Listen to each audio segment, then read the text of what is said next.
Tennis player. What's that? Groundskeeper. Oops, he overheard me muttering. Well, I always manage to fret about something, sir. Last week it was buying a new car and paying the car note. You know, anything to take my eye and my mind off the task at hand. Today, what is this tennis all about anyhow? I mean, I do this work here, members and guests play.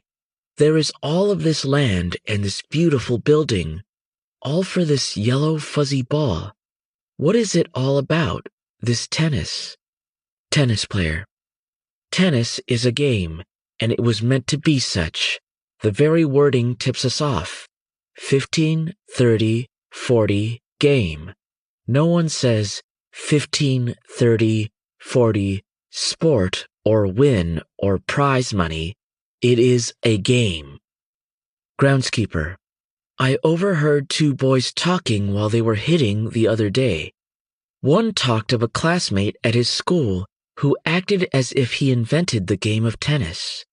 And then the boy said that he knew it was wrong because tennis was older than his mother. Tennis player. It was introduced in an era of English culture that I believe knew how to play a game and who had a game sense.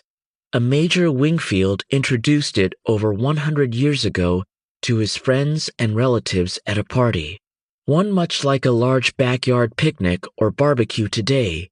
He had been puttering around with the idea as an alternative to croquet. A relative of his gave a housewarming in which the Major helped entertain the guests. It was there with rackets, balls, and net that the Major introduced the game. Tennis was adapted to an ordinary lawn or level ground 10 by 20 yards. Major Wingfield helped promote the game and got involved in its politics. The Army and Navy saw the value of it for exercise, and a set of rules were drafted in 1875. This is how some of the writers in those days described tennis. One wrote, "It was an out-of-door amusement." Another described it as a pastime, and another wrote, "Something pleasant to play, pleasant to see, and had room in the game for almost any degree of skill and judgment." Groundskeeper. It reminds me of how we used to play badminton and croquet in our backyard when I was a kid on Preston Street. Tennis player. Yes, I think tennis was and is intended to be a game. Picture a fortune cookie for a minute. Break it open. Find the message. Suppose that cookie represented tennis and the message inside described the purpose of what tennis is all about. That message would read, play the game. The basic objective in tennis is to play the game, to simply play the game.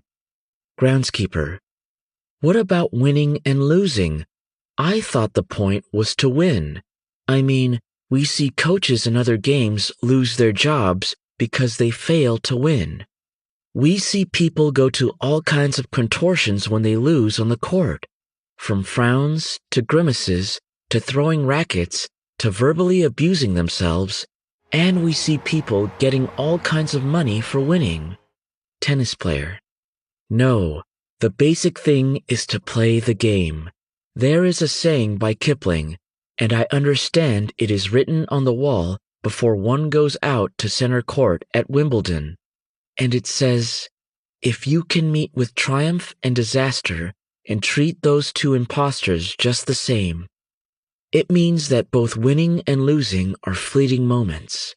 The real thing is that ball coming at me right now, and for me to get that ball back over the net and in bounds.